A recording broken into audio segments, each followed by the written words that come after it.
So let me ask you a simple question. Imagine tomorrow your manager comes to you and says, let's add a chat feature. So what would you do? Most designers immediately open their Figma. They start designing chat screen, message bubble, profile picture, emoji, done. But one designer asks a different question. Why do we need chat? And that single question can save the company months of work. So that is the difference between a UX designer and a product thinker. So let's take Blinkit. So imagine you are working there. The founder walks into the meeting. We need a wish list feature. So most designers will start sketching the screens. But what if customers aren't leaving because they don't have a wish list? What if they are leaving because delivery charges appear too late? So now you have spent 2 weeks designing the wrong feature, beautiful UI, wrong problem. So this is something I have observed after working with the products and mentoring thousands of designers. So average designers solve the problem they are given. So great designers first verify whether it is the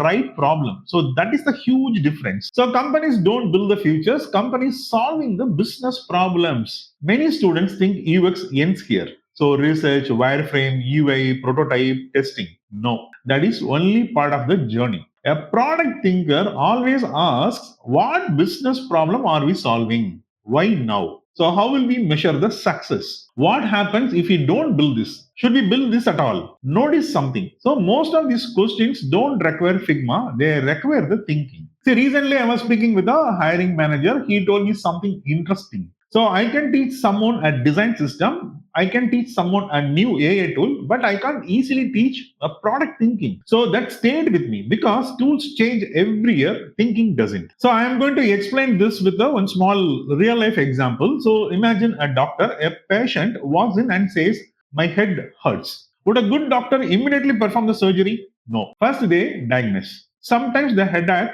is in the real problem. So design is exactly the same. Users tells you the symptoms. Your job is to discover the actual problems. So today AI can generate 10 different UI concepts in a minute. Amazing. But here is my question, which one should you choose? AI won't answer that because choosing require the context, business goals, user behavior, technical constraints. So that is product thinking. So this is why I keep saying AI accelerates the execution. It doesn't replace the judgment. What I am seeing in the industry. Here is another observation. The designers growing fastest today aren't necessarily the ones creating the most beautiful interfaces. They are the ones who understand the businesses, revenue, retention, customer behaviors, priorities, trade-offs. That's why many UX designers eventually become a product managers. Not because they stopped designing, because they started thinking bigger. I always tell my students, don't just ask how should this look. Ask should this exist. So that one question can completely change your career. So should every designer become a product manager? But every designer should learn to think like one. Because when you understand the business, you design better products. When you understand the users, you create the better experiences. And when you understand both, you become incredibly valuable. And here is today's design truth. Great designers don't just solve design problems, they help companies solve business problems. Hi, I'm Rambal. I will catch you soon with another meaningful topic. Until then, bye bye.